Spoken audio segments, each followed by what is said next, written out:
ನಾನ್ ಇವತ್ತು ನೋಡ್ತಿರೋ ಮೂವಿ ಹೆಸರು independence day ಅಂತ. ಇದೊಂದು ಏಲಿಯನ್ ಡಿಸಾಸ್ಟರ್ ಹಾಗೆ ಸರ್ವೈವಲ್ ಮೂವಿ. ಏಲಿಯನ್ಗಳು ಭೂಮಿ ಮೇಲೆ ಅಚಾನಕ್ ಆಗಿ ಅಟ್ಯಾಕ್ ಮಾಡಿದಾಗ ಮನುಷ್ಯರು ಆ ಏಲಿಯನ್ಗಳನ್ನ ಸೋಲಿಸಿ ಹೇಗೆ ತಮ್ಮ ಭೂಮಿಯನ್ನ ಕಾಪಾಡ್ಕೋತಾರೆ ಅನ್ನೋದೇ ಈ ಮೂವಿ. ಈ ಮೂವಿ ತುಂಬಾ ಇಂಟ್ರೆಸ್ಟಿಂಗ್ ಹಾಗೆ ಥ್ರಿಲ್ಲಿಂಗ್ ಆಗಿರುತ್ತೆ. ಸೊ ಎಲ್ಲೂ ಸ್ಕಿಪ್ ಮಾಡ್ದಂಗೆ ಕೊನೆವರೆಗೂ ನೋಡ್ತಾ ಹೋಗಿ.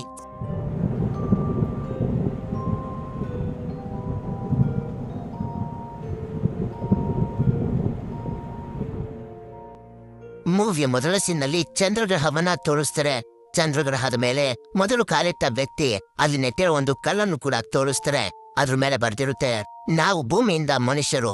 ಭೂಮಿಯಲ್ಲಿರೋ ಎಲ್ಲಾ ಮನುಷ್ಯರ ಪರವಾಗಿ ಕೇಳ್ಕೊಳ್ಳೋದೇನಂದ್ರೆ ನಾವು ಎಲ್ಲರೊಂದಿಗೆ ಶಾಂತಿಯನ್ನ ಬಯಸ್ತೀವಿ ಅಂತ. ಅದೇ ಸಮಯಕ್ಕೆ ಆ ಕಲ್ಲಿನ ಮೇಲಿಂದ ಒಂದು ನೆರಳು ಹಾದು ಹೋಗುತ್ತೆ. ಏನಪ್ಪಾ ಅದು ಅಂತ ನೋಡಿದ್ರೆ ಅದೊಂದು ದೊಡ್ಡ ಸ್ಪೇಸ್‌ಶಿಪ್. ಆ ಸ್ಪೇಸ್‌ಶಿಪ್ ಎಷ್ಟು ದೊಡ್ಡದಾಗಿರುತ್ತೆ ಅಂದ್ರೆ ಗಾತ್ರದಲ್ಲಿ ಅದು ಚಂದ್ರಗ್ರಹಕ್ಕೆನೆ ಸಮವಾಗಿರುತ್ತೆ. ನಂತರ ಸೀನ್ ಭೂಮಿಗೆ ಶಿಫ್ಟ್ ಆಗುತ್ತೆ. ನಮ್ಗೆ ಇಲ್ಲಿ SEIT ಎಂಬ ಆರ್ಗನೈಸೇಷನ್ ತೋರಿಸ್ತಾರೆ. ಈ ಆರ್ಗನೈಸೇಷನ್ ಕೆಲಸ ಏನಪ್ಪಾ ಅಂದ್ರೆ ಸ್ಪೇಸ್ ಇಂದ ಬರೋ ಅಂತ ಸಿಗ್ನಲ್ಸ್ ಗಳನ್ನ ಕ್ಯಾಪ್ಚರ್ ಮಾಡಿ ಅದರ ಬಗ್ಗೆ ಇನ್ಫಾರ್ಮೇಶನ್ ಅನ್ನ ಕಲೆಕ್ಟ್ ಮಾಡೋದು. ಈ ಆರ್ಗನೈಸೇಷನ್ ಇರೋದು ಅಮೆರಿಕದ ಮೆಕ್ಸಿಕೋದಲ್ಲಿ. ಹೀಗೆ ಇಲ್ಲಿ ಎಲ್ಲರೂ ಅವರವರ ಕೆಲಸ ಮಾಡ್ತಿರ್ಬೇಕಾದ್ರೆ ಇವ್ರಿಗೆ ಒಂದು ಸ್ಟ್ರಾಂಗ್ ಆಗಿರೋ ಸಿಗ್ನಲ್ ಸಿಗುತ್ತೆ. ಮೊದ್ಲು ಇವ್ರು ಅನ್ಕೋತಾರೆ ಇದು ರಷ್ಯಾದ ಶಿಪ್ ನ ಒಂದು ಸಿಗ್ನಲ್ ಇರಬೇಕು ಅಂತ. ನಂತರ ಇವ್ರಿಗೆ ಗೊತ್ತಾಗುತ್ತೆ ಈ ಸಿಗ್ನಲ್ ರಷ್ಯಾದಿಂದ ಬರ್ತಿಲ್ಲ ಅಂತ. ಯಾಕೆಂದ್ರೆ ಆ ಸಿಗ್ನಲ್ ಡೈರೆಕ್ಟ್ ಆಗಿ ಚಂದ್ರಗ್ರಹದಿಂದಾನೇ ಬರ್ತಿರುತ್ತೆ. ಈ ಸಿಗ್ನಲ್ ನ ಬಗ್ಗೆ ಅವ್ರಿಗೆ ಹೆಚ್ಚು ಗೊತ್ತಾಗುದಿಲ್ಲ. ಯಾಕಂದ್ರೆ ಈ ತರ ಸಿಗ್ನಲ್ ಅವರು ಇದೇ ಫಸ್ಟ್ ಟೈಮ್ ನೋಡ್ತಿರೋದು. ನಂತರ SEIT ಆರ್ಗನೈಸೇಷನ್ ಅವರು ಈ ವಿಷಯವನ್ನ US ಮಿಲಿಟರಿ ಅವರಿಗೆ ತಿಳಿಸ್ತಾರೆ. ನಂತರ US ಮಿಲಿಟರಿ ಎಲ್ಲ ಹೆಡ್ಗಳು ಸೇರಿ ಚರ್ಚೆ ಮಾಡೋದಕ್ಕೆ ಶುರು ಮಾಡ್ತಾರೆ. ಅದರಲ್ಲಿ ಒಬ್ಬ ಮಿಲಿಟರಿ ಆಫೀಸರ್ ಹೇಳ್ತಾನೆ, ಭೂಮಿಯ ಹತ್ರದಲ್ಲಿ ಒಂದು ವಸ್ತು ಬಂದು ನಿಂತ್ಕೊಂಡಿದೆ. ಅದು ಗಾತ್ರದಲ್ಲಿ ಚಂದ್ರನಷ್ಟು ಇದೆ ಅಂತ ಅಂದಾಗ ಮತ್ತೊಬ್ಬ ಮಿಲಿಟರಿ ಆಫೀಸರ್ ಹೇಳ್ತಾನೆ, ಅದು ಆಸ್ಟ್ರಾಯ್ಡ್ ಆಗಿರ್ಬೋದು, ಅಂದ್ರೆ ಉಲ್ಕಾಪಿಂಡ ಆಗಿರ್ಬೋದು. ಅದು ಭೂಮಿ ಮೇಲಿಂದ ಹಾದು ಹೋಗುವಂತ ಚಾನ್ಸಸ್ ಇದೆ ಅಲ್ವಾ ಅಂದಾಗ ಮತ್ತೆ ಆ ಮಿಲಿಟರಿ ಆಫೀಸರ್ ಹೇಳ್ತಾನೆ, ಅದೊಂದು ಆಸ್ಟ್ರಾಯ್ಡ್ ಆಗಿದ್ರೆ ಒಂದೇ ಸಲ ಹೋಗ್ಬಿಡ್ಬೇಕಾಗಿತ್ತು. ಆದ್ರೆ ಅದು ಹೋಗ್ತಿರ್ಬೇಕಾದ್ರೆ ನಿಂತು ಹೋಗ್ತಿದೆ. ನನಗನ್ಸೋ ಪ್ರಕಾರ ಇದೊಂದು ಸ್ಪೇಸ್‌ಶಿಪ್. ಯಾಕೆಂದ್ರೆ ಈ ಸ್ಪೇಸ್‌ಶಿಪ್ ಒಳಗಡೆಯಿಂದ ತುಂಬಾ UFOಗಳು ಹೊರಗಡೆ ಬಂದಿವೆ. ಇನ್ನು 50 ನಿಮಿಷದಲ್ಲಿ ಆ UFOಗಳೆಲ್ಲ ಭೂಮಿಯನ್ನ ಎಂಟರ್ ಆಗ್ತವೆ ಅಂತ ಹೇಳಿ ತನ್ನ ಮಾತನ್ನ ಮುಗಿಸ್ತಾನೆ. ಈ ಕಡೆ ವೈಟ್ ಹೌಸ್ ನಲ್ಲಿ ಅಮೆರಿಕದ ಪ್ರೆಸಿಡೆಂಟ್ ಹಾಗೂ US ಮಿಲಿಟರಿ ಅವರೆಲ್ಲ ತುಂಬಾ ತರ ಕೆಲ್ಸ್ಕೊಂಡಿರ್ತಾರೆ. ಅಸಲಿಗೆ ಆ ವಸ್ತು ಏನು, ಭೂಮಿಗೆ ಯಾಕೆ ಎಂಟರ್ ಆಗ್ತಿದೆ ಅಂತ. ನಂತರ ಭೂಮಿಯ ವಿವಿಧ ಭಾಗಗಳಿಗೆ ಆ UFOಗಳೆಲ್ಲ ಹೋಗ್ತವೆ. ಇದಕ್ಕೆ ತಕ್ಕಂಗೆನೆ ಭೂಮಿಯಲ್ಲಿ ಜನರು ಆಕಾಶದಲ್ಲಿ ಬೆಂಕಿಯ ಮೋಡಗಳನ್ನ ನೋಡಿರೋದಾಗಿ ಹೇಳ್ತಿರ್ತಾರೆ. ಈ UFOಗಳು ಭೂಮಿಯ ವಿವಿಧ ಭಾಗದಲ್ಲಿ ಹರಡಿಕೊಂಡಿರ್ತವೆ. ಹೀಗೆ ಒಂದು UFO ಮಾಸ್ಕೋ ಸಿಟಿಯ ಬಳಿ ಬಂದಾಗ ಗವರ್ಮೆಂಟ್ ನವರು ಅದರ ಬಳಿಗೆ ಒಂದು ಪ್ಲೇನ್ ಅನ್ನ ಕಳಿಸ್ತಾರೆ, ನಿಜವಾಗ್ಲೂ ಅದ್ರೊಳಗಡೆ ಏನಿದೆ ಅಂತ ತಿಳ್ಕೊಳ್ಳೋದಕ್ಕೆ. ಆದ್ರೆ ಈ ಪ್ಲೇನ್ UFO ಬಳಿ ಹೋಗ್ತಿದ್ದಂಗೆನೆ ಅದ್ರ ಹೀಟ್ಗೆನೆ ಬ್ಲಾಸ್ಟ್ ಆಗಿ ಹೋಗುತ್ತೆ. ಈಗೂ ಕೂಡ US ಗವರ್ನಮೆಂಟ್ ಅವ್ರಿಗೆ ಗೊತ್ತಾಗುದಿಲ್ಲ ನಿಜವಾಗ್ಲೂ ಆ UFO ಒಳಗಡೆ ಏನಿದೆ ಅಂತ. ಸ್ವಲ್ಪ ಸಮಯದ ನಂತರ ಒಂದು ದೊಡ್ಡ ಸ್ಪೇಸ್‌ಶಿಪ್ ಬಂದು ಮಾಸ್ಕೋ ಸಿಟಿಯ ಮೇಲೆ ನಿಂತ್ಕೊಳ್ಳುತ್ತೆ. ಆ ಸ್ಪೇಸ್‌ಶಿಪ್ ಎಷ್ಟು ದೊಡ್ಡದಾಗಿರುತ್ತೆ ಅಂದ್ರೆ ಇಡೀ ಸಿಟಿಯನ್ನೇ ಕವರ್ ಮಾಡ್ಕೊಬಿಡುತ್ತೆ. ಈ ತರ UFO ಬರೀ ಅಮೆರಿಕದಲ್ಲ, ಪ್ರಪಂಚದ ವಿವಿಧ ದೇಶಗಳಲ್ಲೂ ಕೂಡ ಕಾಣಿಸ್ಕೊಂಡಿರುತ್ತೆ. ಭೂಮಿಗೆ UFOಗಳು ಎಂಟರ್ ಆಗಿರೋದ್ರಿಂದ ಯಾವುದೇ ಟಿವಿ ಸಿಗ್ನಲ್ಸ್ಗಳು ಸರಿಯಾಗಿ ವರ್ಕ್ ಆಗ್ತಿರೋದಿಲ್ಲ. ಆದ್ರಿಂದ ಒಂದು ನ್ಯೂಸ್ ಚಾನಲ್ ಅವರು ಡೇವಿಡ್ ಎಂಬ ಕಂಪ್ಯೂಟರ್ ಇಂಜಿನಿಯರ್ ಹಾಗೆ ಟೆಕ್ನಿಕಲ್ ಎಕ್ಸ್ಪರ್ಟ್ ಅನ್ನ ಕರೆಸ್ತಾರೆ. ಡೇವಿಡ್ ಆ ನ್ಯೂಸ್ ಚಾನಲ್ ಸಿಗ್ನಲ್ ಅನ್ನ ಚೆಕ್ ಮಾಡಿದಾಗ ಅವನಿಗೆ ಗೊತ್ತಾಗುತ್ತೆ ಯಾವ್ದು ಒಂದು ಅನ್ನೊಂದು ಸಿಗ್ನಲ್ ಟಿವಿ ಸಿಗ್ನಲ್ ಗಳ ಜೊತೆ ಮಿಕ್ಸ್ ಆಗ್ತಿದೆ ಅಂತ. ನಂತರ ಡೇವಿಡ್ ಹೊರಗಡೆ ಬಂದು ನೋಡ್ತಾನೆ, ಅಲ್ಲೊಂದು UFO ಬರ್ತಿರುತ್ತೆ. ಆಗ ಅವನಿಗೆ ಕನ್ಫರ್ಮ್ ಆಗುತ್ತೆ ಇದೆಲ್ಲ ಏಲಿಯನ್ ಗಳ ಕೆಲಸ ಅಂತ. ಟಿವಿ ಸಿಗ್ನಲ್ಸ್ ಜೊತೆ ಮಿಕ್ಸ್ ಆಗ್ತಿರೋ ಆ ಏಲಿಯನ್ ಸಿಗ್ನಲ್ ಇಂದ ಡೇವಿಡ್ಗೆ ಗೊತ್ತಾಗುತ್ತೆ 60 ಗಂಟೆಗಳ ನಂತರ ಭೂಮಿ ಮೇಲೆ ಏಲಿಯನ್ಗಳು ಅಟ್ಯಾಕ್ ಮಾಡ್ತವೆ ಅಂತ. ನಂತರ ಡೇವಿಡ್ ಆ ನ್ಯೂಸ್ ಚಾನಲ್ ನ ಓನರ್ ಹತ್ರ ಹೋಗಿ ಹೇಳ್ತಾನೆ, ಟಿವಿ ಸಿಗ್ನಲ್ಸ್ ಗಳು ಕ್ರಾಶ್ ಆಗ್ತಿರೋದು ಏಲಿಯನ್ಸ್ ಗಳಿಂದ. ಆ ಏಲಿಯನ್ಸ್ ಗಳು ಭೂಮಿ ಮೇಲೆ ಇನ್ನು 60 ಗಂಟೆಯಲ್ಲಿ ಅಟ್ಯಾಕ್ ಮಾಡ್ತವೆ ಅಂತ ಹೇಳಿ ಅವನು ಅಲ್ಲಿಂದ ಹೊರಗಡೆ ಬರ್ತಾನೆ. ಈ ವಿಷಯನ ಪ್ರೆಸಿಡೆಂಟ್ ಗೆ ಹೇಳೋದು ತುಂಬಾ ಮುಖ್ಯ ಅಂತ ಡೇವಿಡ್ಗೆ ಗೊತ್ತಿತ್ತು. ಆದ್ರಿಂದ ಅವನ ಎಕ್ಸ್ ವೈಫಿಗೆ ಕಾಲ್ ಮಾಡ್ತಾನೆ. ಯಾಕೆಂದ್ರೆ ಅವಳು ಪ್ರೆಸಿಡೆಂಟ್ ನ ವೈಟ್ ಹೌಸ್ ನಲ್ಲಿ ಕಮ್ಯುನಿಕೇಶನ್ ಡೈರೆಕ್ಟರ್ ಆಗಿ ಕೆಲಸ ಮಾಡ್ತಿರ್ತಾಳೆ. ಡೇವಿಡ್ ಅವರಿಗೆ ಫೋನ್ ಮಾಡಿ ಏಲಿಯನ್ಗಳು ಭೂಮಿ ಮೇಲೆ ಅಟ್ಯಾಕ್ ಮಾಡುವಂತ ಎಲ್ಲಾ ವಿಷಯವನ್ನ ಹೇಳ್ತಾನೆ. ಆದ್ರೆ ಅವಳು ಅವನ ಮಾತನ್ನ ನಂಬದೆ ಫೋನ್ ಅನ್ನ ಕಟ್ ಮಾಡ್ಬಿಡ್ತಾಳೆ. ಹಾಗಂತ ಡೇವಿಡ್ ಏನು ಸುಮ್ನಾಗೋದಿಲ್ಲ. ಅವನ ತಂದೆಯನ್ನ ಕರ್ಕೊಂಡು ಕಾರ್ ನಲ್ಲಿ ವೈಟ್ ಹೌಸ್ ಕಡೆಗೆ ಜರ್ನಿಯನ್ನ ಸ್ಟಾರ್ಟ್ ಮಾಡ್ತಾನೆ. ಡೇವಿಡ್ ಹಾಗೂ ಅವನ ತಂದೆ ವೈಟ್ ಹೌಸ್ ಬಳಿ ಬಂದಾಗ ಅವನ ಎಕ್ಸ್ ವೈಫಿಗೆ ಕಾಲ್ ಮಾಡ್ತಾನೆ. ಅವಳ ಸಹಾಯದಿಂದ ಇವರಿಬ್ರು ಪ್ರೆಸಿಡೆಂಟ್ ನ ಮೀಟ್ ಮಾಡ್ತಾರೆ. ಇಲ್ಲಿ ನಮ್ಗೆ ಮತ್ತೊಂದು ವಿಷಯ ಗೊತ್ತಾಗುತ್ತೆ, ಈ ಪ್ರೆಸಿಡೆಂಟ್ ಆಗಕ್ಕೂ ಮುಂಚೆಯಿಂದನೂ ಡೇವಿಡ್ಗೆ ಗೊತ್ತಿರ್ತಾನೆ. ಆದ್ರೆ ಇವರಿಬ್ರು ಜಗಳ ಆಡಿರೋ ಕಾರಣ ಒಬ್ರು ಕಂಡ್ರೆ ಒಬ್ರಿಗೆ ಆಗೋದಿಲ್ಲ. ಆದ್ರೂ ಕೂಡ ಡೇವಿಡ್ ಇದನ್ನೆಲ್ಲ ಮನ್ಸಲ್ಲಿ ಇಟ್ಕೊಳ್ದೆ ಏಲಿಯನ್ಗಳು ಹೇಗೆ ಭೂಮಿ ಮೇಲೆ ಅಟ್ಯಾಕ್ ಮಾಡೋಕೆ ಹೊರಟಿದ್ದಾವೆ ಅಂತ ಎಕ್ಸ್ಪ್ಲೇನ್ ಮಾಡೋಕೆ ಶುರು ಮಾಡ್ತಾನೆ. ಭೂಮಿ ದುಂಡಾಗಿರೋದ್ರಿಂದ ಬೇರೆ ಬೇರೆ ಜಾಗದಲ್ಲಿರೋ ಏಲಿಯನ್ಗಳು ಒಂದಕ್ಕೊಂದು ಕಾಂಟ್ಯಾಕ್ಟ್ ಮಾಡಕ್ಕೆ ಆಗ್ತಿಲ್ಲ. ಆದ್ರಿಂದ ಅವೆಲ್ಲ ಮನುಷ್ಯರು ತಯಾರಿಸಿರೋ ಟವರ್ಸ್ ಗಳನ್ನ ಯೂಸ್ ಮಾಡ್ಕೊಂಡು ಕಾಂಟ್ಯಾಕ್ಟ್ ಮಾಡ್ಕೋತೀವಿ ಅಂತ ಹೇಳಿ ಪ್ರೆಸಿಡೆಂಟ್ಗೆ ಮತ್ತೊಂದು ವಿಷಯವನ್ನೇ ಹೇಳ್ತಾನೆ. ಹೀಗೆ ಏಲಿಯನ್ಗಳು ಒಂದಕ್ಕೊಂದು ಕಾಂಟ್ಯಾಕ್ಟ್ ಮಾಡ್ತಿರ್ಬೇಕಾದ್ರೆ ನನಗೆ ಒಂದು ಸಿಗ್ನಲ್ ಸಿಕ್ಕಿದೆ. ಆ ಸಿಗ್ನಲ್ ಪ್ರಕಾರ ಏಲಿಯನ್ಗಳು 60 ಗಂಟೆಗಳ ನಂತರ ಭೂಮಿ ಮೇಲೆ ಅಟ್ಯಾಕ್ ಮಾಡ್ತಾರೆ ಅಂದಾಗ ಪ್ರೆಸಿಡೆಂಟ್ ಅವನ ಮಾತಿಗೆ ಹೆಚ್ಚಾಗಿ ತಲೆ ಕೆಡಿಸ್ಕೊಳ್ಳೋದಿಲ್ಲ. US ಮಿಲಿಟರಿ ಅವರು ಸಿಟಿ ಮೇಲೆ UFO ಬಳಿ 2 ಹೆಲಿಕಾಪ್ಟರ್ ನ ಕಳಿಸ್ತಾರೆ ಏಲಿಯನ್ ಜೊತೆ ಕಾಂಟ್ಯಾಕ್ಟ್ ಮಾಡಿ ಮಾತಾಡೋದಕ್ಕೆ. ಆದ್ರೆ ಆ ಹೆಲಿಕಾಪ್ಟರ್ಗಳು UFO ಬಳಿ ಹೋಗ್ತಿದ್ದಂಗೆನೆ ಏಲಿಯನ್ಗಳು ಅವರ ಮೇಲೆ ಅಟ್ಯಾಕ್ ಮಾಡಿ ಆ ಹೆಲಿಕಾಪ್ಟರ್ ನ ಧ್ವಂಸ ಮಾಡಿ ಹಾಕ್ತವೆ. ಆಗ ಪ್ರೆಸಿಡೆಂಟ್ಗೆ ಗೊತ್ತಾಗುತ್ತೆ ಡೇವಿಡ್ ಹೇಳಿದ್ದು ನಿಜಾನೇ, ಏಲಿಯನ್ಗಳು ನಮ್ಮ ಮೇಲೆ ಅಟ್ಯಾಕ್ ಮಾಡೋದಕ್ಕೆ ರೆಡಿ ಆಗಿವೆ ಅಂತ. ಆದ್ರಿಂದ ಎಲ್ಲರೂ ವೈಟ್ ಹೌಸ್ ಅನ್ನ ಖಾಲಿ ಮಾಡಿ ಬೇರೆ ಜಾಗಕ್ಕೆ ಶಿಫ್ಟ್ ಆಗ್ತಿರ್ತಾರೆ. ಈ ಕಡೆ ಸಿಟಿಯಲ್ಲಿ ಗಲಾಟೆಗಳು ಸ್ಟಾರ್ಟ್ ಆಗ್ಬಿಟ್ಟಿರುತ್ತೆ.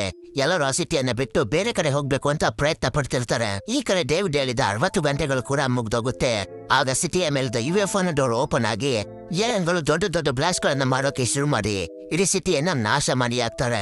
ಏಲಿಯನ್ಗಳು ಮಾಡ್ತಿದ್ದ ಈ ಬ್ಲಾಸ್ಟ್ ಗಳು ಎಷ್ಟು ಸ್ಟ್ರಾಂಗ್ ಆಗಿರುತ್ತೆ ಅಂದ್ರೆ ದೊಡ್ಡ ದೊಡ್ಡ ಬಿಲ್ಡಿಂಗ್ ಗಳೆಲ್ಲ ಕೆಲವು ಸೆಕೆಂಡ್ ಗಳಲ್ಲೇ ನಾಶವಾಗಿ ಹೋಗ್ತಿರ್ತವೆ, ಅಂದ್ರೆ ಬ್ಲಾಸ್ಟ್ ಆಗಿ ಹೋಗ್ತಿರ್ತವೆ. ಈ ಕಡೆ ಪ್ರೆಸಿಡೆಂಟ್ ತುಂಬಾ ದುಃಖ ಪಡಿಸುತ್ತಾನೆ. ನಾನು ಮೊದಲ ಸಿಟಿಯನ್ನ ಖಾಲಿ ಮಾಡಿಸ್ಬೇಕಿತ್ತು. ಈ ಘಟನೆಯಿಂದ ತುಂಬಾ ಅಮಾಯಕರ ಪ್ರಾಣ ಹೋಗಿದೆ ಅಂತ. ಏಲಿಯನ್ಗಳ ಈ ದೌರ್ಜನ್ಯದಿಂದ ಮನುಷ್ಯರು ಏಲಿಯನ್ಗಳ ಮೇಲೆ ಸೇರಿಸ್ಕೋಬೇಕು ಅಂತ ತಮ್ಮ ಏರ್ ಫೋರ್ಸ್ ನ ಫೈಟರ್ ಜೆಟ್ ಗಳನ್ನ ಅದ್ರ ಮುಂದೆ ಕಳಿಸ್ತಾರೆ. ಈ ಗ್ರೂಪ್ ನಲ್ಲಿ ಸ್ಟೀವ್ ಅಂತ ಒಬ್ಬ ಸೋಲ್ಜರ್ ಕೂಡ ಇರ್ತಾನೆ. ಸ್ಟೀವನ್ ಈ ಮೂವಿಲಿ ಸ್ವಲ್ಪ ದೊಡ್ಡ ಕ್ಯಾರೆಕ್ಟರ್. ಎಲ್ಲ ಸೋಲ್ಜರ್ಸ್ ಗಳು ಮಿಸೈಲ್ಸ್ ಗಳನ್ನ UFO ಕಡೆಗೆ ಬಿಟ್ಟಾಗ ಆ ಮಿಸೈಲ್ಸ್ ಗಳು UFO ಬಳಿ ಹೋಗಕ್ಕೂ ಮುಂಚೆನೆ ಬ್ಲಾಸ್ಟ್ ಆಗ್ಬಿಡ್ತವೆ. ಯಾಕೆಂದ್ರೆ ಆ UFO ಸುತ್ತಲೂ ಒಂದು ಪ್ರೊಟೆಕ್ಟಿವ್ ಶೀಲ್ಡ್ ಇರುತ್ತೆ. ಸ್ವಲ್ಪ ಸಮಯದ ನಂತರ ಆ ದೊಡ್ಡ UFO ಇಂದ ಸಣ್ಣ ಸಣ್ಣ UFOಗಳು ಬಂದು ಎಲ್ಲ ಫೈಟರ್ ಜೆಟ್ ಗಳನ್ನ ನಾಶ ಮಾಡೋದಕ್ಕೆ ಶುರು ಮಾಡ್ತವೆ. ಸ್ಟೀವ್ ಅನ್ನ ಫೈಟರ್ ಜೆಟ್ಗೆ ಇಲ್ಲೂ ಕೂಡ ಏನೂ ಆಗಿರೋದಿಲ್ಲ. ಆದ್ರೆ ಅವನ ಫೈಟರ್ ಜೆಟ್ ನ ಹಿಂದೆ ಒಂದು UFO ಬಿದ್ಬಿಟ್ಟಿರುತ್ತೆ. ಅದನ್ನ ತಪ್ಪಿಸ್ಕೊಳ್ಳಕ್ಕೆ ಬೆಟ್ಟಗಳ ಮಧ್ಯದಲ್ಲೆಲ್ಲ ಹೋಗ್ತಾನೆ. ಆ UFO ಫೈಟರ್ ಜೆಟ್ ನ ಇನ್ನೇನು ಬ್ಲಾಸ್ಟ್ ಮಾಡ್ಬೇಕು ಅನ್ನೋಸಲ್ಲಿ ಸ್ಟೀವನ್ ತನ್ನ ಫೈಟರ್ ಜೆಟ್ ನಲ್ಲಿದ್ದ ಪ್ಯಾರಾಚೂಟ್ ಅನ್ನ ಓಪನ್ ಮಾಡ್ಬಿಡ್ತಾನೆ. ಪ್ಯಾರಾಚೂಟ್ ಹೋಗಿ UFO ಮೇಲೆ ಬಿತ್ತಿದ್ರಿಂದ ಆ UFO ಕ್ರಾಶ್ ಆಗಿ ಹೋಗುತ್ತೆ. ಈಗ ಸ್ಟೀವನ್ ಮುಂದೆ ಒಂದು UFO ಇದೆ. ಅದ್ರ ಹತ್ರ ಅವನು ಹೋದಾಗ ಅದ್ರೊಳಗಿಂದ ಗಾಯಗೊಂಡಿರೋ ಒಂದು ಏಲಿಯನ್ ಹೊರಗಡೆ ಬರುತ್ತೆ. ಸ್ಟೀವನ್ ಆ ಏಲಿಯನ್ಗೆ ಒಂದು ಪಂಚನ ಮಾಡ್ತಾನೆ. ಆಗ ಅದು ಮೂರ್ಛೆ ಹೋಗುತ್ತೆ. ಈ ಕಡೆ ಪ್ರೆಸಿಡೆಂಟ್ ಹಾಗೂ ಡಿಫೆನ್ಸ್ ಮಿನಿಸ್ಟರ್ ತುಂಬಾ ತಲೆ ಕೆಡಿಸ್ಕೊಂಡಿರ್ತಾರೆ. ಯಾಕಂದ್ರೆ ಏಲಿಯನ್ಸ್ ಗಳೆಲ್ಲ ಏರ್ ಫೋರ್ಸ್ ಮಿಲಿಟರಿ ಬೇಸ್ ಅನ್ನೇ ನಾಶ ಮಾಡಿರ್ತವೆ. ಆದ್ರಿಂದ ಡಿಫೆನ್ಸ್ ಮಿನಿಸ್ಟರ್ ಪ್ರೆಸಿಡೆಂಟ್ ಗೆ ಹೇಳ್ತಾನೆ, ನಮ್ಮ ಹತ್ರ ಈಗ ಬೇರೆ ಯಾವುದೇ ದಾರಿ ಇಲ್ಲ, ನಾವು ಏಲಿಯನ್ಗಳ ಮೇಲೆ ನ್ಯೂಕ್ಲಿಯರ್ ವಾರನ್ನ ಮಾಡ್ಲೇಬೇಕು ಅಂತ. ಆದ್ರೆ ಇದಕ್ಕೆ ಪ್ರೆಸಿಡೆಂಟ್ ಒಪ್ಕೊಳ್ಳೋದಿಲ್ಲ. ಯಾಕಂದ್ರೆ ಏಲಿಯನ್ಗಳಿಂದ ಈಗಾಗಲೇ ತುಂಬಾ ಜನರು ಸತ್ತೋಗಿದ್ದಾರೆ. ನ್ಯೂಕ್ಲಿಯರ್ ವಾರ್ ಮಾಡಿದ್ರೆ ಏಲಿಯನ್ಗಿಂತ ಜಾಸ್ತಿ ಮನುಷ್ಯರ ಮೇಲೆನೆ ಎಫೆಕ್ಟ್ ಆಗೋದು ಅಂತ. ಇದನ್ನ ಅಲ್ಲೇ ಇದ್ದ ಡೇವಿಡ್ ಕೇಳಿಸ್ಕೊಬಿಡ್ತಾನೆ. ನಂತರ ಅವನು ಒಳಗಡೆ ಬಂದು ಡಿಫೆನ್ಸ್ ಮಿನಿಸ್ಟರ್ಗೆ ಹೇಳೋಕೆ ಸ್ಟಾರ್ಟ್ ಮಾಡ್ತಾನೆ, ಯಾವುದೇ ಕಾರಣಕ್ಕೂ ನಾವು ನ್ಯೂಕ್ಲಿಯರ್ ವಾರನ್ನ ಮಾಡೋದಕ್ಕೆ ಆಗೋದಿಲ್ಲ. ಯಾಕಂದ್ರೆ ಇದರಿಂದ ನಾವು ನಮ್ಮ ಭೂಮಿಯನ್ನ ನಾಶ ಮಾಡ್ಕೊಂಡಂಗೆ ಆಗುತ್ತೆ ಅಂತ. ಆಗ ಡಿಫೆನ್ಸ್ ಮಿನಿಸ್ಟರ್ ಡೇವಿಡ್ಗೆ ಚೆನ್ನಾಗಿ ಬೈದು ಇಲ್ಲಿಂದ ಹೊರಗಡೆ ಹೋಗು ಅಂತ ಹೇಳ್ತಿರ್ತಾನೆ. ಆಗ ಅಲ್ಲಿಗೆ ಡೇವಿಡ್ ನ ತಂದೆ ಬಂದು ಡಿಫೆನ್ಸ್ ಮಿನಿಸ್ಟರ್ಗೆ ಬೈಯೋದಕ್ಕೆ ಸ್ಟಾರ್ಟ್ ಮಾಡ್ತಾನೆ. 1949ರ ಮೆಕ್ಸಿಕೋದ ರೂಸ್ವೆಲ್ ಅಲ್ಲಿ ಒಂದು UFO ಕ್ರಾಶ್ ಆಯ್ತು. ಆ UFOದಲ್ಲಿ ಏಲಿಯನ್ ಕೂಡ ಇತ್ತು. ಆದ್ರೆ ವಿಷಯವನ್ನ ನೀವು ಜನಕ್ಕೆ ಹೇಳ್ದೆ ಆ ಏಲಿಯನ್ಗಳನ್ನ Area 51 ಅಲ್ಲಿ ಇಟ್ಕೊಂಡ್ರಿ. ಅಂದ್ರೆ ಏಲಿಯನ್ಗಳ ಅಸ್ತಿತ್ವದ ಬಗ್ಗೆ ನಿಮ್ಗೆ ಮೊದ್ಲೇ ಗೊತ್ತಿತ್ತು. ಯುದ್ಧಕ್ಕೂ ಕೂಡ ನೀವು ಮೊದಲೇ ತಯಾರಿಯನ್ನ ಮಾಡ್ಕೋಬೇಕು ಅಂತ ಹೇಳ್ತಿದ್ದಾಗ ಅಲ್ಲಿಗೆ ಪ್ರೆಸಿಡೆಂಟ್ ಬಂದು ಅವರಿಗೆ ಹೇಳೋದಕ್ಕೆ ಶುರು ಮಾಡ್ತಾನೆ, ನೀವ್ ಅನ್ಕೊಂಡಂಗೆ ರೂಸ್ವೆಲ್ ಅಲ್ಲಿ ಯಾವ್ದು UFO ಕ್ರಾಶ್ ಆಗ್ಲಿಲ್ಲ, ಹಾಗೆ Area 51 ಅನ್ನ ಯಾವ ಜಾಗನೂ ಇಲ್ಲ ಅಂತ ಅಂದಾಗ ಆಗ ಡಿಫೆನ್ಸ್ ಮಿನಿಸ್ಟರ್ ಪ್ರೆಸಿಡೆಂಟ್ ಕೇಳ್ತಾನೆ, ಇಲ್ಲ ಅವ್ರು ಹೇಳ್ತಿರೋದು ನಿಜಾನೇ ಅಂತ. ಇದನ್ನ ಕೇಳಿದ ಪ್ರೆಸಿಡೆಂಟ್ಗೆ ಒಂದು ಸಲ ಶಾಕ್ ಆಗೋಗುತ್ತೆ. ಯಾಕೆಂದ್ರೆ ಪ್ರೆಸಿಡೆಂಟ್ಗೆ ರೂಸ್ವೆಲ್ಟ್ ನಲ್ಲಿ ನಡೆದಿರೋ ಘಟನೆ ಬಗ್ಗೆನೂ ಗೊತ್ತಿಲ್ಲ, Area 51 ಎಂಬ ಜಾಗ ಇದೆ ಅಂತಾನೂ ಗೊತ್ತಿಲ್ಲ. ಯಾಕೆಂದ್ರೆ ಅದನ್ನ US ಮಿಲಿಟರಿ ಅವರು ಮಾತ್ರ ಕಂಟ್ರೋಲ್ ಮಾಡ್ತಿರ್ತಾರೆ. ನಂತರ ಪ್ರೆಸಿಡೆಂಟ್ ಹಾಗೂ ಎಲ್ಲರೂ ಸೇರಿ Area 51 ಗೆ ಹೋಗ್ತಾರೆ. ಆ Area 51 ಎಂಬ ಜಾಗದಲ್ಲಿ ಭೂಮಿಯವರೆಗೆ ಒಂದು ಬೇಸ್ ಅನ್ನ ಕ್ರಿಯೇಟ್ ಮಾಡ್ಕೊಂಡಿರ್ತಾರೆ. ಅಲ್ಲೇ ಈ ರಿಸರ್ಚ್ ಎಲ್ಲ ನಡೀತಿರೋದು, ಅಂದ್ರೆ ಏಲಿಯನ್ಗಳ ಬಗ್ಗೆ ರಿಸರ್ಚ್. ಆ ಜಾಗದಲ್ಲಿ 1949ರ ರೂಸ್ವೆಲ್ ನಲ್ಲಿ ಕ್ರಾಶ್ ಆಗಿದ್ದ UFO ಕೂಡ ಇರುತ್ತೆ. ನಂತರ ಪ್ರೆಸಿಡೆಂಟ್ ನ ಬಳಿ ಅಲ್ಲಿನ ಸೈಂಟಿಸ್ಟ್ ಬಂದು ಹೇಳ್ತಾನೆ, ಈ UFO ನಾವು ರೆಡಿ ಮಾಡೋದಕ್ಕೆ ತುಂಬಾ ವರ್ಷಗಳಿಂದ ಪ್ರಯತ್ನ ಪಡ್ತಿದೀವಿ, ಈ UFO ಬಗ್ಗೆ ತುಂಬಾ ವಿಷಯಗಳನ್ನ ತಿಳ್ಕೊಂಡಿದೀವಿ ಅಂತ ಹೇಳಿ ಈ UFO ಮತ್ತೆ ರೆಡಿ ಮಾಡೋದಕ್ಕೆ ಆಗೋದಿಲ್ಲ ಅಂತ ಹೇಳ್ತಾನೆ. ನಂತರ ಅವನು ಈ UFO ಒಳಗೆ ಸಿಕ್ಕಿದ್ದ 3 ಏಲಿಯನ್ ಡೆಡ್ ಬಾಡಿಗಳನ್ನ ತೋರಿಸಿ ಹೇಳ್ತಾನೆ, ಏಲಿಯನ್ಗಳು ಯಾಕೆ ನಮ್ಮ ಭೂಮಿಯನ್ನ ವಶಪಡಿಸ್ಕೋಬೇಕು ಅಂತಿದ್ದಾವೆ ಅಂದ್ರೆ ಅವು ಕೂಡ ನಮ್ಮಂಗೆನೆ ಗಾಳಿ ಚಳಿ ಬೆಂಕಿಯನ್ನ ಸೆನ್ಸ್ ಮಾಡ್ತವೆ ಅಂತ ಹೇಳಿ ತನ್ನ ಮಾತನ್ನ ಮುಗಿಸ್ತಾನೆ. ನಂತರ ಸೀನ್ ಸ್ಟೀವನ್ ಕಡೆಗೆ ಶಿಫ್ಟ್ ಆಗುತ್ತೆ. ಸ್ಟೀವನ್ ಆ ಏಲಿಯನ್ ಅನ್ನ ಪ್ಯಾರಾಶೂಟ್ಗೆ ಹಾಕೊಂಡು ಎಳ್ಕೊಂಡ್ ಬರ್ತಿರ್ತಾನೆ. ಹೀಗೆ ಅವನು ಅದನ್ನ ಎಳ್ಕೊಂಡ್ ಬರ್ತಿರ್ಬೇಕಾದ್ರೆ ಅಲ್ಲೇ ತುಂಬಾ ಗಾಡಿಗಳು ಹೋಗ್ತಿರೋದು ಅವನಿಗೆ ಕಾಣಿಸುತ್ತೆ. ಅದ್ರಲ್ಲೇ ಒಂದು ಗಾಡಿಯನ್ನ ಅವನು ಲೆಫ್ಟ್ ಅನ್ನ ಕಾಡ್ತಾನೆ. ಈ ಗಾಡಿಯ ಓನರ್ ಹೆಸರು ರಸಲ್ ಅಂತ. ರಸಲ್ 10 ವರ್ಷದ ಹಿಂದೆ ವಿಯೆಟ್ನಾಂ ಹಾಗೂ ಅಮೆರಿಕದ ನಡುವೆ ನಡೆದ ವಾರ್ ನಲ್ಲಿ ಭಾಗವಹಿಸಿರ್ತಾನೆ. ಆ ವಾರ್ ನಂತರ ರಸಲ್ನ ಏಲಿಯನ್ಗಳು ಕಿಡ್ನಾಪ್ ಮಾಡ್ಕೊಂಡು ಹೋಗಿ ಮತ್ತೆ ಕರ್ಕೊಂಡು ಬಂದು ಬಿಟ್ಟಿರ್ತವೆ. ಈ ವಿಷಯವನ್ನ ಅವನು ಯಾರತ್ರ ಹೇಳಿದ್ರು ಯಾರು ಕೂಡ ಅದನ್ನ ನಂಬೋದಿಲ್ಲ. ಆದ್ರಿಂದ ರಸಲ್ ಏಲಿಯನ್ಗಳ ಮೇಲೆ ಸೇಡನ್ನ ತೀರ್ಸ್ಕೋಬೇಕು ಅಂತ ಬಯಸಿರ್ತಾನೆ. ನಂತರ ಎಲ್ಲಾ ಗಾಡಿಗಳು ಒಂದು ಮಿಲಿಟರಿ ಬೇಸ್ ಹತ್ರ ಬರ್ತವೆ. ಆ ಜಾಗ ಬೇರೆ ಯಾವ್ದು ಇಲ್ಲ, ಅದು Area 51. ಸ್ಟೀವನ್ ಫೈಟರ್ ಜೆಟ್ ಅನ್ನು ಓಡಿಸ್ತಿರ್ಬೇಕಾದ್ರೆ ಈ ಜಾಗವನ್ನ ನೋಡಿರ್ತಾನೆ. ಆದ್ರಿಂದ ಆ ಏಲಿಯನ್ ತಗೊಂಡು ಇಲ್ಲಿವರೆಗೂ ಅವನು ಬಂದಿರೋದು. ಇವರೆಲ್ಲ Area 51 ಹತ್ರ ಹೋದಾಗ ಅಲ್ಲಿನ ಸೆಕ್ಯೂರಿಟಿ ಗಾರ್ಡ್ಗಳು ಇವರನ್ನ ಒಳಗಡೆ ಬಿಡೋದಿಲ್ಲ. ಆಗ ಸ್ಟೀವನ್ ತಾನು ಯಾರಿದುಕೊಂಡು ಬಂದಿದ್ದ ಆ ಏಲಿಯನ್ ಅನ್ನ ಅವರಿಗೆ ತೋರಿಸ್ತಾನೆ. ಇದನ್ನ ನೋಡಿದ ಸೆಕ್ಯೂರಿಟಿ ಗಾರ್ಡ್ಗಳು ತುಂಬಾನೇ ಹೆದರ್ಕೋತಾರೆ. ಹಾಗೆ ಅವ್ರನ್ನೆಲ್ಲ ಒಳಗಡೆ ಹೋಗೋದಕ್ಕೆ ಪರ್ಮಿಷನ್ ಕೂಡ ಕೊಡ್ತಾರೆ. ನಂತರ ಆ ಏಲಿಯನ್ ಅನ್ನ ಲ್ಯಾಬ್ಗೆ ಕರ್ಕೊ ಬಂದು ಅದ್ರ ಸೂಟ್ ಅನ್ನ ಬಿಚ್ತಿರ್ತಾರೆ. ಹೀಗೆ ಒಂದು ಸಮಯದಲ್ಲಿ ಆ ಏಲಿಯನ್ಗೆ ಎಚ್ಚರ ಆಗೋಗುತ್ತೆ. ಆ ಏಲಿಯನ್ ಸೈಂಟಿಸ್ಟ್ ಅನ್ನು ನೋಡಿದ ತಕ್ಷಣ ಆ ಸೈಂಟಿಸ್ಟ್ ತಲೆಯಲ್ಲಿ ತುಂಬಾ ನೋವಾಗೋದಕ್ಕೆ ಶುರುವಾಗುತ್ತೆ. ಯಾಕೆಂದ್ರೆ ಏಲಿಯನ್ ಆ ಸೈಂಟಿಸ್ಟ್ ಜೊತೆ ಟೆಲಿಪತಿಕ್ ಆಗಿ ಕನೆಕ್ಟ್ ಆಗ್ತಿರುತ್ತೆ. ನಂತರ ಏಲಿಯನ್ ಸಂಪೂರ್ಣವಾಗಿ ಕಾನ್ಶಿಯಸ್ನೆಸ್ ಗೆ ಬಂದು ಆ ರೂಮ್ ನಲ್ಲಿದ್ದ ಎಲ್ಲರನ್ನ ಕೊಂದು ಹಾಕುತ್ತೆ. ಸ್ವಲ್ಪ ಸಮಯ ನಂತರ ಆ ರೂಮ್ ನ ಬಳಿ ಪ್ರೆಸಿಡೆಂಟ್ ಹಾಗೆ ಮಿಲಿಟರಿ ಆಫೀಸರ್ಸ್ ಗಳು ಬರ್ತಾರೆ. ಆ ರೂಮ್ ನ ತುಂಬಾ ಹೊಗೆ ತುಂಬಿಕೊಂಡಿರುತ್ತೆ. ಹೀಗೆ ಅವರು ಅದನ್ನು ನೋಡ್ತಿರ್ಬೇಕಾದ್ರೆ ಸೈಂಟಿಸ್ಟ್ ನ ಡೆಡ್ ಬಾಡಿ ಬಂದು ಸಡನ್ ಆಗಿ ಗ್ಲಾಸ್ ನ ಮೇಲೆ ಬೀಳುತ್ತೆ. ಆಗ ಅದ್ರ ಹಿಂದೆನೆ ಏಲಿಯನ್ ಬಂದು ಆ ಸೈಂಟಿಸ್ಟ್ ವಾಯ್ಸ್ ಅನ್ನ ಯೂಸ್ ಮಾಡ್ಕೊಂಡು ಹೇಳುತ್ತೆ, ನನ್ನನ್ನ ಯಾಕೆ ಕೂಡ ಹಾಕೊಂಡಿದ್ರ, ನನ್ನನ್ನ ಬಿಟ್ಬಿಡಿ, ನಾನಿಲ್ಲಿಂದ ಹೊರಟೋಗ್ತೀನಿ ಎಂದಾಗ ಪ್ರೆಸಿಡೆಂಟ್ ಅಲ್ಲಿಗೆ ಬಂದು ಅದಕ್ಕೆ ಹೇಳ್ತಾನೆ, ಮನುಷ್ಯರು ಹಾಗೆ ಏಲಿಯನ್ಗಳು ತಮ್ಮ ನಾಲೆಡ್ಜ್ ಗಳನ್ನ ಶೇರ್ ಮಾಡ್ಕೊಂಡು ಒಟ್ಟಿಗೆ ಇರ್ಬೋದಲ್ಲ ಅಂದಾಗ ಏಲನ್ ಅದಕ್ಕೆ ಒಪ್ಪೋಲ್ರಿ ಹೇಳುತ್ತೆ, ನಾವು ಮನುಷ್ಯರನ್ನ ಬರೀ ಕೊಲ್ಬೇಕು ಅಂತ ಇದ್ದೀವಿ ಅಂತ. ಹೀಗೆ ನೋಡ್ತಿದ್ದಂಗೆನೆ ಆ ಸೈಂಟಿಸ್ಟ್ ನ ತಲೆ ನೋವಾದಂಗೆನೆ ಪ್ರೆಸಿಡೆಂಟ್ ನ ತಲೆನೂ ಕೂಡ ನೋವಾಗೋಕೆ ಶುರುವಾಗುತ್ತೆ. ಯಾಕೆಂದ್ರೆ ಆ ಏಲಿಯನ್ ಟೆಲಿಪತಿಕ್ ಮೂಲಕ ಪ್ರೆಸಿಡೆಂಟ್ ಮೈಂಡ್ ಗೆ ಕನೆಕ್ಟ್ ಆಗ್ತಿರುತ್ತೆ. ಇದರಿಂದ ಪ್ರೆಸಿಡೆಂಟ್ ನ ಉಳಿಸ್ಕೊಳ್ಳೋದಕ್ಕೆ ಮಿಲಿಟರಿ ಆಫೀಸರ್ಸ್ ಗಳೆಲ್ಲ ಆ ಏಲಿಯನ್ ನ ಕೊಂದು ಹಾಕ್ತಾರೆ. ಏಲಿಯನ್ ಮೈಂಡ್ ಜೊತೆ ಪ್ರೆಸಿಡೆಂಟ್ ನ ಮೈಂಡ್ ಕನೆಕ್ಟ್ ಆಗಿದ್ದಾಗ ಅವನಿಗೆ ಒಂದು ವಿಷಯ ಗೊತ್ತಾಗುತ್ತೆ. ಅದೇನಪ್ಪಾ ಅಂದ್ರೆ ಏಲಿಯನ್ಗಳು ಒಂದು ಗ್ರಹದಿಂದ ಮತ್ತೊಂದು ಗ್ರಹಕ್ಕೆ ಟ್ರಾವೆಲ್ ಮಾಡ್ತವೆ. ಹೀಗೆ ಅವು ಟ್ರಾವೆಲ್ ಮಾಡ್ತಿರ್ಬೇಕಾದ್ರೆ ಮಧ್ಯದಲ್ಲಿ ಯಾವ ಗ್ರಹಗಳು ಸಿಗ್ತಾವೋ ಆ ಗ್ರಹಗಳನ್ನೆಲ್ಲ ನಾಶ ಮಾಡಿ ತಮ್ಮ ಕಂಟ್ರೋಲ್ಗೆ ತಗೋತವೆ. ಈಗ ಏಲಿಯನ್ಗಳು ಭೂಮಿನೂ ಕೂಡ ನಾಶ ಮಾಡಿ ತಮ್ಮ ಕಂಟ್ರೋಲ್ಗೆ ತಗೋಬೇಕು ಅಂತಿದ್ದಾವೆ. ಇದರಿಂದ ಪ್ರೆಸಿಡೆಂಟ್ ಗೆ ಬೇರೆ ಯಾವುದೇ ದಾರಿ ಇಲ್ಲದೆ ಆ ಏಲಿಯನ್ ಯುಎಫ್ಒ ಮೇಲೆ ನ್ಯೂಕ್ಲಿಯರ್ ವಾರ್ ಮಾಡೋದಕ್ಕೆ ಒಪ್ಕೋತಾನೆ. ಏರ್ ಫೋರ್ಸ್ ನವರು ಆ ಏಲಿಯನ್ ಯುಎಫ್ಒ ಮೇಲೆ ನ್ಯೂಕ್ಲಿಯರ್ ಮಿಸೈಲ್ ಬಿಟ್ಟಾಗ್ಲೂ ಕೂಡ ಅದರಿಂದನೂ ಕೂಡ ಆ ಯುಎಫ್ಒಗೆ ಏನು ಕೂಡ ಆಗೋದಿಲ್ಲ. ಯಾಕೆಂದ್ರೆ ಅದ್ರ ಸುತ್ತ ಇರೋ ಪ್ರೊಟೆಕ್ಟಿವ್ ಶೀಲ್ಡ್ ಅದನ್ನ ತಡೆದು ಬಿಡುತ್ತೆ. ಇದರಿಂದ ಎಲ್ಲಾ ಮಿಲಿಟರಿ ಹೆಡ್ ಗಳು ತುಂಬಾ ಬೇಜಾರಾಗ್ತಾರೆ. ಈ ಕಡೆ ಸ್ಟೀವನ್ ಒಂದು ಹೆಲಿಕಾಪ್ಟರ್ ನ ತಗೊಂಡು ಸಿಟಿ ಕಡೆಗೆ ಹೋಗ್ತಾನೆ. ಯಾಕಂದ್ರೆ ಅವನ ಹೆಂಡತಿ ಹಾಗೂ ಮಗ ಅಲ್ಲೇ ಇರ್ತಾರೆ. ಸ್ಟೀವನ್ ಅವನ ಫ್ಯಾಮಿಲಿಯನ್ನ ಕರ್ಕೊಂಡು ಹೋಗ್ತಿರ್ಬೇಕಾದ್ರೆ ಅಲ್ಲೇ ಪ್ರೆಸಿಡೆಂಟ್ ನ ಹೆಂಡತಿ ಕೂಡ ಸಿಗ್ತಾಳೆ. ಅವಳನ್ನ ಕರ್ಕೊಂಡ್ ಬಂದು ಪ್ರೆಸಿಡೆಂಟ್ ನ ಬಲಿ ಬಿಡ್ತಾನೆ. ಆದ್ರೆ ಅವಳು ಇಂಟರ್ನಲ್ ಬ್ಲೀಡಿಂಗ್ ಇಂದ ಸತ್ತು ಹೋಗ್ತಾಳೆ. ಈ ಕಡೆ ಡೇವಿಡ್ ಎಷ್ಟೇ ಬೇಡ ಅಂತ ಹೇಳಿದ್ರು ನ್ಯೂಕ್ಲಿಯರ್ ವಾರ್ ನ ಮಾರೇ ಬಿಟ್ರು ಅಂತ ಹೇಳಿ ತುಂಬಾ ಬೇಜಾರಾಗಿ ಕುಡ್ಕೊಂಡು ಕೂತಿರ್ತಾನೆ. ಆಗ ಅಲ್ಲಿಗೆ ಅವನ ತಂದೆ ಬಂದು ಅವನಿಗೆ ಸಮಾಧಾನ ಮಾಡೋದಕ್ಕೆ ನೋಡ್ತಾರೆ. ಆದ್ರೆ ಅವನು ಸಮಾಧಾನ ಆಗೋದೇ ಇಲ್ಲ. ನಂತರ ಅವನ ತಂದೆ ಹೇಳ್ತಾನೆ, ಡೇವಿಡ್ ಬಟ್ಟೆಯನ್ನ ಸರಿಗೆ ಹಾಕು, ಇಲ್ಲಾಂದ್ರೆ ನಿನ್ಗೆ ಕೋಲ್ಡ್ ಆಗ್ಬಿಡುತ್ತೆ ಅಂತ. ಇದರಿಂದ ಡೇವಿಡ್ಗೆ ಒಂದು ಐಡಿಯಾ ಬರುತ್ತೆ. ನಂತರ ಡೇವಿಡ್ ರೂಸ್ವಿಲ್ ಕ್ರಾಶ್ ನಲ್ಲಿ ಸಿಕ್ಕಿದ್ದ ಯುಎಫ್ಒ ಬಳಿ ಹೋಗಿ ಅದ್ರ ಮೇಲೆ ಒಂದು ಕೊಕೋ ಕೋಲಾದ ಕ್ಯಾನ್ ಅನ್ನ ಇಡ್ತಾನೆ. ನಂತರ ಅಲ್ಲಿದ್ದ ಆಫೀಸರ್ಗೆ ಆ ಕ್ಯಾನ್ ಗೆ ಶೂಟ್ ಮಾಡೋದಕ್ಕೆ ಡೇವಿಡ್ ಹೇಳಿದಾಗ ಆ ಆಫೀಸರ್ ಕೂಡ ಶೂಟ್ ಮಾಡೋದಕ್ಕೆ ಪ್ರಯತ್ನ ಪಡ್ತಾನೆ. ಆಗ ಈ ಯುಎಫ್ಒ ಸುತ್ತಲೂ ಕೂಡ ಒಂದು ಪ್ರೊಟೆಕ್ಟಿವ್ ಶೀಲ್ಡ್ ಆಕ್ಟಿವ್ ಆಗಿರುತ್ತೆ. ಡೇವಿಡ್ ಕಂಪ್ಯೂಟರ್ ನಲ್ಲಿ ಕೆಲವು ಸೆಟ್ಟಿಂಗ್ ಗಳನ್ನ ಮಾಡಿ ಮತ್ತೆ ಕ್ಯಾನ್ ಗೆ ಶೂಟ್ ಮಾಡೋದಕ್ಕೆ ಆ ಆಫೀಸರ್ ಗೆ ಹೇಳ್ತಾನೆ. ಈ ಸಲ ಶೂಟ್ ಮಾಡಿದ್ದು ಆ ಕ್ಯಾನ್ ಗೆ ಬೀಳುತ್ತೆ. ಇದನ್ನ ನೋಡಿದ ಎಲ್ಲಾ ಮಿಲಿಟರಿ ಆಫೀಸರ್ ಗಳು ತುಂಬಾ ಖುಷಿ ಆಗ್ತಾರೆ. ಹಾಗೆ ಅವನನ್ನ ಕೇಳ್ತಾರೆ, ಡೇವಿಡ್ ಇದನ್ನೆಲ್ಲ ಹೇಗೆ ನೀನು ಮಾಡಿದೆ ಅಂತ. ಆಗ ಡೇವಿಡ್ ಹೇಳ್ತಾನೆ, ನಾನು ಆ ಕ್ಯಾನ್ ಒಳಗಡೆ ಒಂದು ವೈರಸ್ ಅನ್ನ ಹಾಕಿದ್ದೆ. ಯಾವಾಗ ನಾನು ಆ ವೈರಸ್ ಅನ್ನ ಆಕ್ಟಿವ್ ಮಾಡಿದ್ನೋ ಆಗ ಅದ್ರ ಸುತ್ತ ಇದ್ದ ಪ್ರೊಟೆಕ್ಟಿವ್ ಶೀಲ್ಡ್ ಡಿಸೇಬಲ್ ಆಯ್ತು. ಇದೇ ತರ ನಾವು ಭೂಮಿಯಿಂದ ಹೊರಗಡೆ ಇರೋ ಏಲಿಯನ್ಗಳ ಮದರ್ಶಿಪ್ ಒಳಗಡೆನೂ ಕೂಡ ಇದೇ ತರ ಒಂದು ವೈರಸ್ ಹಾಕಿದ್ರೆ ಭೂಮಿಲಿರೋ ಎಲ್ಲಾ ಯುಎಫ್ಒ ಗಳ ಪ್ರೊಟೆಕ್ಟಿವ್ ಶೀಲ್ಡ್ ಡಿಸೇಬಲ್ ಆಗುತ್ತೆ. ಆಗ ಬೇಕಾದ್ರೆ ನಾವು ಎಲ್ಲಾ ಯುಎಫ್ಒ ಗಳನ್ನ ಬ್ಲಾಸ್ಟ್ ಮಾಡಿ ಧ್ವಂಸ ಮಾಡಬಹುದು ಅಂತಾನೆ.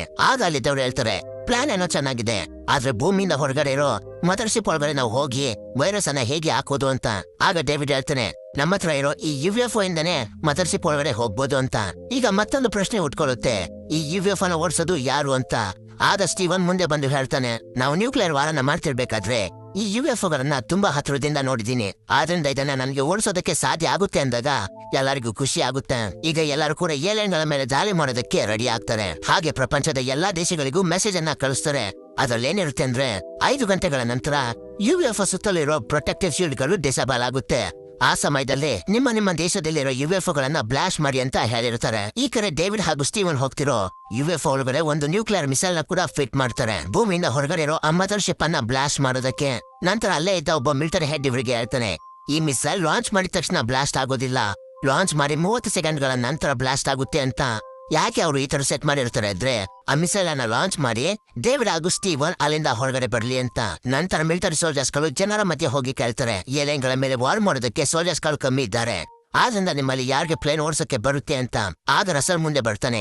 ಯಾಕಂದ್ರೆ ಅವನಿಗೆ ಈಗಾಗ್ಲೇ ವಾರ್ ನಲ್ಲಿ ಪ್ಲೇನ್ ಅನ್ನು ಓಡಿಸಿರೋ ಅನುಭವ ಇರುತ್ತೆ. ಹಾಗೆ ಈ ತರನಾದ್ರೂ ಏಲಿಯನ್ಗಳ ಮೇಲೆ ರಿವೆಂಜ್ ತೀಸ್ಕೊಳ್ಳೋಣ ಅಂತ ಪ್ರೆಸಿಡೆಂಟ್ ಕೂಡ ಒಂದು ಪ್ಲೇನ್ ಅನ್ನು ಓಡಿಸೋದಕ್ಕೆ ಸಿದ್ಧನಾಗ್ತಾನೆ. ಯಾಕೆಂದ್ರೆ ಅವನು ಪ್ರೆಸಿಡೆಂಟ್ ಹಾಕು ಮುಂಚೆನೆ ಒಬ್ಬ ಪೈಲಟ್ ಆಗಿದ್ದವನು. ಈ ಕಡೆ ಡೇವಿಡ್ ಹಾಗೂ ಸ್ಟೀವನ್ ಯುಎಫ್ಒ ನ ತಗೊಂಡು ಭೂಮಿಯಿಂದ ಹೊರಗಡೆ ಇರೋ ಮದರ್ಶಿಪ್ ಹತ್ರ ಹೋಗ್ತಿರ್ತಾರೆ. ಇವ್ರು ಮದರ್ಶಿಪ್ ಒಳಗಡೆ ಹೋಗಿದ ತಕ್ಷಣ ಇವ್ರು ಹೋಗಿದ್ದ ಯುಎಫ್ಒ ಅದಾಗದೆ ಕಂಟ್ರೋಲ್ ಹಾಕಿ ಶುರುವಾಗಿ ಒಂದು ಜಾಗಕ್ಕೆ ಹೋಗಿ ಫಿಟ್ ಆಗುತ್ತೆ. ನಂತರ ಡೇವಿಡ್ ಅವನು ತಯಾರಿಸಿರೋ ವೈರಸ್ ಅನ್ನ ಆ ಮದರ್ಶಿಪ್ ಒಳಗಡೆ ಇನ್ಸ್ಟಾಲ್ ಮಾಡ್ತಾನೆ. ಹೀಗೆ ಅವನು ಆ ವೈರಸ್ ಅನ್ನ ಸಕ್ಸಸ್ಫುಲ್ ಆಗಿ ಇನ್ಸ್ಟಾಲ್ ಮಾಡಿದ ತಕ್ಷಣ ಭೂಮಿಗೆ ಇನ್ಫಾರ್ಮ್ ಮಾಡ್ತಾನೆ. ವೈರಸ್ ಅನ್ನ ಇನ್ಸ್ಟಾಲ್ ಮಾಡಾಯ್ತು ಅಂತ. ಆಗ ಭೂಮಿಲಿದ್ದ ಏರ್ ಫೋರ್ಸ್ ನವರು ಆ UFO ಮೇಲೆ ವಾರ್ ಮಾಡಿದಾಗ ಆ ಪ್ರೊಟೆಕ್ಟಿವ್ ಶೀಲ್ಡ್ ಇನ್ನೂ ಕೂಡ ಹಾಗೆ ಇರುತ್ತೆ. ಇದರಿಂದ ಎಲ್ಲ ಸೋಲ್ಜರ್ಸ್ ಗಳು, ಮಿಲಿಟರಿ ಹೆಡ್ ಗಳು ಎಲ್ಲರೂ ಕೂಡ ತುಂಬಾ ಬೇಜಾರಾಗಿ ಹೋಗ್ತಾರೆ. ಅದು ಫೈಟರ್ ಜೆಟ್ ಅನ್ನು ಓಡಿಸ್ತಿದ್ದ ಪ್ರೆಸಿಡೆಂಟ್ ಅವರಿಗೆ ಹೇಳ್ತಾನೆ, ನಾನು ಮತ್ತೊಮ್ಮೆ ಟ್ರೈ ಮಾಡಿ ನೋಡ್ತೀನಿ ಅಂತ. ಹೀಗೆ ಪ್ರೆಸಿಡೆಂಟ್ ಮತ್ತೊಮ್ಮೆ ಒಂದು ಮಿಸೈಲ್ ಅನ್ನು ಲಾಂಚ್ ಮಾಡಿದಾಗ ಅದು ಡೈರೆಕ್ಟ್ ಆಗಿ ಹೋಗಿ UFO ಮೇಲೆ ಬ್ಲಾಸ್ಟ್ ಆಗುತ್ತೆ. ನಂತರ ಎಲ್ಲರೂ ತಮ್ಮ ರೀತಿಯ ಮಿಸೈಲ್ಸ್ ಗಳನ್ನ ಒಂದರಿಂದ ಒಂದು ಬಿಟ್ಟು ಆ UFO ನ ಬ್ಲಾಸ್ಟ್ ಮಾಡ್ತಿರ್ತಾರೆ. ಆಗ ದೊಡ್ಡ UFO ಇಂದ ಸಣ್ಣ ಸಣ್ಣ UFO ಗಳು ಬಂದು ಇವರ ಮೇಲೆ ಅಟ್ಯಾಕ್ ಮಾಡೋದಕ್ಕೆ ಶುರು ಮಾಡ್ತವೆ. ಏರ್ ಫೋರ್ಸ್ ನವರು ಆ ಸಣ್ಣ ಸಣ್ಣ UFO ಗಳನ್ನ ಬ್ಲಾಸ್ಟ್ ಮಾಡೋದಕ್ಕೆ ತಮ್ಮಲ್ಲಿದ್ದ ಎಲ್ಲಾ ಮಿಸೈಲ್ಸ್ ಗಳನ್ನ ಉಪಯೋಗಿಸ್ಬಿಡ್ತಾರೆ. ಆದ್ರೂ ಕೂಡ ಅವ್ರ ಕೈಲಿ ಆ ಎಲ್ಲಾ UFO ಗಳನ್ನ ನಾಶ ಮಾಡೋದಕ್ಕೆ ಆಗೋದಿಲ್ಲ. ಈ ಕಡೆ ಪ್ರೆಸಿಡೆಂಟ್ ತಾವು ಇನ್ನೂ ಕೂಡ ಒಂದು ಮಿಸೈಲ್ ಇರುತ್ತೆ. ಆದ್ರಿಂದ ಆ ಮಿಸೈಲ್ ನ ಆ ದೊಡ್ಡ UFO ಒಳಗಡೆ ಶೂಟ್ ಮಾಡೋದಕ್ಕೆ ನೋಡ್ತಾನೆ. ಆದ್ರೆ ಅವನ ಗುರಿ ಮಿಸ್ ಆಗೋಗುತ್ತೆ. ಈ ಕಡೆ ರಜಲ್ ಹತ್ರ ಇನ್ನೂ ಕೂಡ ಒಂದು ಮಿಸೈಲ್ ಇರುತ್ತೆ. ಅದನ್ನ ಆ UFO ಒಳಗಡೆ ಬ್ಲಾಸ್ಟ್ ಮಾಡ್ಬೇಕು ಅಂತ ಲಾಂಚ್ ಮಾಡ್ತಾನೆ. ಆದ್ರೆ ಅದು ಅಲ್ಲೇ ಸ್ಟಕ್ ಆಗೋಗುತ್ತೆ. ಆದ್ರೆ ರಸಲ್ ಸುಮ್ಮನೆ ಇರೋದಿಲ್ಲ. ಹೇಗಾದ್ರೂ ಮಾಡಿ ಆ ಏಲಿಯನ್ಗಳ ಮೇಲೆ ಸೇಡಾನೆ ತೀರ್ಸ್ಕೊಳ್ಳೇಬೇಕು ಅಂತ ಹೇಳಿ ತನ್ನ ಫೈಟರ್ ಜೆಟ್ ಅನ್ನು ತಗೊಂಡೋಗಿ ಆ UFO ಒಳಗಡೆ ಕ್ರಾಶ್ ಮಾಡ್ಬಿಡ್ತಾನೆ. ಇದರಿಂದ UFO ದೊಡ್ಡ ಮಟ್ಟದಲ್ಲಿ ಬ್ಲಾಸ್ಟ್ ಆಗಿ ಹೋಗುತ್ತೆ. ಈ ಕಡೆ ಸ್ಪೇಸ್ ನಲ್ಲಿ ಡೇವಿಡ್ ಹಾಗೂ ಸ್ಟೀವನ್ ತಮ್ಮ ಹತ್ರ ಇದ್ದ ನ್ಯೂಕ್ಲಿಯರ್ ಬಾಂಬ್ ಅನ್ನ ಅಲ್ಲಿ ಲಾಂಚ್ ಮಾಡಿ ಹೊರಗಡೆ ಬರೋದಕ್ಕೆ ನೋಡ್ತಾರೆ. ಆದ್ರೆ ಅವ್ರು ಹೋಗಿದ್ದ UFO ಅಲ್ಲಿಂದ ಹೊರಗಡೆ ಬರೋದಿಲ್ಲ. ಅಲ್ಲೇ ಸ್ಟ್ರಕ್ ಆಗ್ಬಿಟ್ಟಿರುತ್ತೆ. ಆದ್ರೆ ಅವರು ಡಿಸೈಡ್ ಮಾಡ್ಬಿಟ್ಟಿರ್ತಾರೆ, ನಮ್ಮ ಪ್ರಾಣ ಹೋದ್ರೂ ಪರವಾಗಿಲ್ಲ, ಈ ಮಿಸೈಲ್ ಅನ್ನ ಇಲ್ಲೇ ಲಾಂಚ್ ಮಾಡಿ ಈ ಮದರ್ಶಿಪ್ ಅನ್ನ ಬ್ಲಾಸ್ಟ್ ಮಾಡ್ಬೇಕು ಅಂತ. ಆದ್ರಿಂದ ಅವರು ಆ ಮಿಸೈಲ್ ಅನ್ನ ಲಾಂಚ್ ಮಾಡ್ತಾರೆ. ಹೀಗೆ ಅವರು ಆ ಮಿಸೈಲ್ ಅನ್ನ ಲಾಂಚ್ ಮಾಡಿದ ತಕ್ಷಣ ಅವರಿದ್ದ UFO ಫ್ರೀ ಆಗುತ್ತೆ. ಆಗ ಡೇವಿಡ್ ಹಾಗೂ ಸ್ಟೀವನ್ ತುಂಬಾ ಕಷ್ಟಪಟ್ಟು ಆ ಮದರ್ಶಿಪ್ ಇಂದ ಹೊರಗಡೆ ಬರ್ತಾರೆ. ಹೀಗೆ ಅವರು ಹೊರಗಡೆ ಬಂದಿದ ತಕ್ಷಣ ನ್ಯೂಕ್ಲಿಯರ್ ಬಾಂಬ್ ನಿಂದ ಆ ಮದರ್ಶಿಪ್ ಸಂಪೂರ್ಣವಾಗಿ ನಾಶವಾಗಿ ಹೋಗುತ್ತೆ. ಈ ಕಡೆ ಭೂಮಿ ಮೇಲಿದ್ದ ಎಲ್ಲಾ UFO ಗಳನ್ನ ಎಲ್ಲಾ ದೇಶದ ಮಿಲಿಟರಿಯವರು ಬ್ಲಾಸ್ಟ್ ಮಾಡಿರ್ತಾರೆ. ಹೀಗೆ ಈ ಯುದ್ಧದಲ್ಲಿ ಮನುಷ್ಯರು ಗೆಲ್ತಾರೆ, ಏಲಿಯನ್ಗಳು ಸೋಲ್ತಾರೆ. ಇಲ್ಲಿಗೆ ಈ ಮೂವಿ ಎಂಡ್ ಆಗುತ್ತೆ.